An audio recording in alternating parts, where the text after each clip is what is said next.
Hey guys, welcome back to the Foolish Show. Of course, I am Foolish Phil. If you like this video, please hit the like button. If you really like my channel, please hit that subscribe. I wanted to give you my foolish thoughts after Michigan's 74-69 loss to Indiana in the first, or technically the second round of the Big Ten tournament, but their first game. And, boy, talk about the tale of 3/4 of a game versus the last quarter of a game about. Michigan played very well. They went through the post. They got lots of points in the paint. Didn't shoot the ball very well from distance, that's for sure, especially throughout the whole game. But even in the first half, Hunter Dickinson was just completely dominant. He could get whatever he wanted, and he would just get the ball in the low post. Michigan was doing great, like spacing, clearing the ball out, and he would just take Indiana and get like little hook shots, easy points. The problem was, in the big scheme of things, he got called for a tech because he was looking right at a ref and said "and one" and did like a hand movement, and he got a tech for that. And that was his second foul of the game, and so he had to go sit on the bench. Overall, in the big scheme of things, though, Michigan didn't really suffer from that officially because they went from, I think, a 12-point lead when he got the tech and the subsequent points for Indiana and all that. And at halftime, it was a 13-point lead. So Michigan weathered that very well. Devontae Jones had 12 points. So Michigan was doing pretty good, like 25 points between two players. They were doing well. Offensive rebounds. In the first half, they had, 7 offensive rebounds on 18 misses. So that's just outstanding, right? Getting second chance points. They were up 41-28 at halftime. Then Michigan came out. Both teams started hitting shots, threes. Caleb Houston got 3 threes in the first 7 minutes about. And Michigan was, again, doing just fine and got the lead to 17 points. And all of a sudden, though, at the 12:52 mark, Eli Brooks made a nice layup off a great dish by Hunter Dickinson. And that was it. Suddenly, Michigan just completely collapsed. Michigan suddenly could not do anything.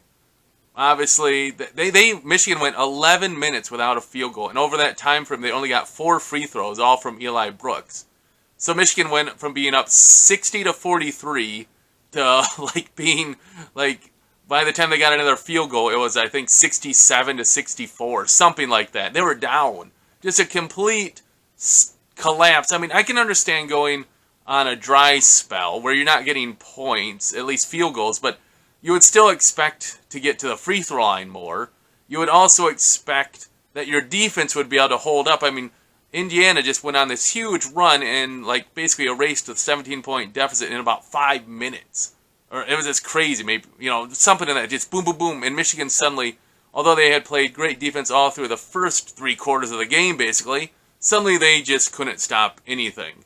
Good old Jackson Davis of Indiana just started going off, and nothing could stop him. He was just scoring at will. Now, again, there's a few things. This is pretty typical for Michigan, right? They've been doing win-loss, win-loss, win-loss for the last month and a half. And so they beat Ohio State, so they lose to Indiana. Another thing to consider, this has been pretty normal for Michigan. They will go through spurts where all of a sudden the offense just goes to complete garbage, and they don't have the shooters that can shoot out of it. I mean, if Devontae Jones isn't able to do the great pick-and-roll offense with Diabate against Ohio State, they probably lose that game.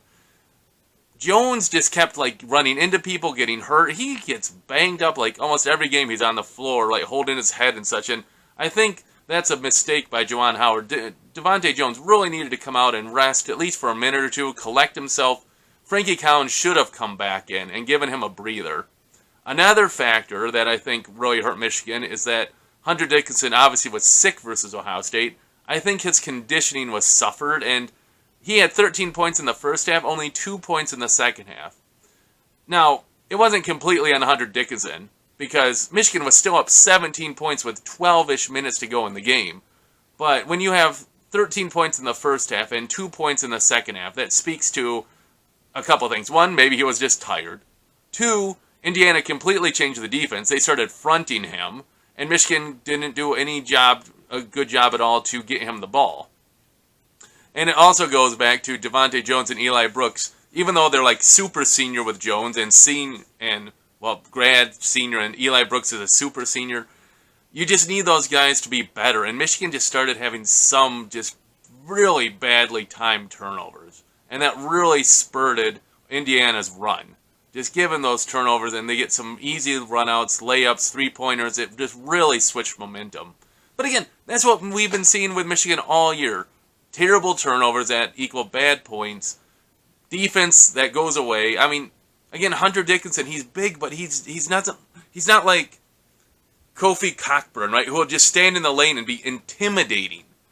Hunter's not there. Maybe with another year he'll put on more size like Kofi is, and Kofi's just a massive man. I don't know if Hunter can get to that level, but he's not that intimidation factor, right?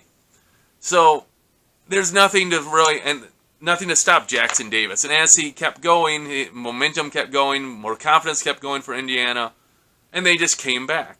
I also got to say that Juwan Howard tinkered with the lineups a little bit, but I think he played way too short of a bench. Only Johns, Williams, and Collins played. Like, there was no Buffkin. I mean, I just think you really missed a chance there to rotate more players, especially in the first half when Michigan was doing really good offensively, that you should have got more players on the court to get them kind of into the game. So, what do I blame the loss on? Nothing particularly. Again, it's kind of lack of shooting. Michigan doesn't really have a 3. I would say Caleb Houston's really a 4, right? And he's hit and miss with three-pointers. He went, I think, 3 of 6, maybe 3 of 7, but he was 0 for in the first half. But, you know, and then you have Diabate, but it's like him and Hunter at times just take up the same area, which congests the lane, which means Devontae Jones and Eli Brooks can't drive to the hoop as well. And then you have coaching, where like trying to find the right balance, the right rotations. All it adds up is to a loss. And it's the same type of loss we've seen all year. And so it's not really surprising. It's just disappointing that Michigan was up 17 points and collapsed in the last 12-ish minutes of the game. I mean, honestly, Michigan fans, are you surprised that they lost in this way? That Michigan suddenly just looked terrible and couldn't get a stop and didn't have any answer? No, I mean, that's just been what this team has been. And again, it just puts Michigan where I think, honestly, if Michigan beats Indiana, they're like clear-cut, they would be off the bubble. Now with this loss, especially blowing a lead like this, if the committee watches, I could see Michigan being in the first 4. I think you could also say maybe they're in the NIT, but I still think beating Ohio State, beating Michigan State the last week of the season probably put them into a position, but I definitely could see them being in the first 4 now. I don't know. It is what it is. And it's the same thing. This year has just been a frustration year where you see the potential, you see how good this team can be, and then you see what this team regresses to. Right? It's like, man, if they could just get some consistency. But that's the thing with this team. They're consistently inconsistent. That's their consistency, that they're inconsistent. Not able to get a good enough three-point shooting. Not able to get any consistent shots from even outside the paint. It is what it is. Spacing needs to be better. All kinds of stuff. It would be great to have a point guard that could actually shoot the ball very well.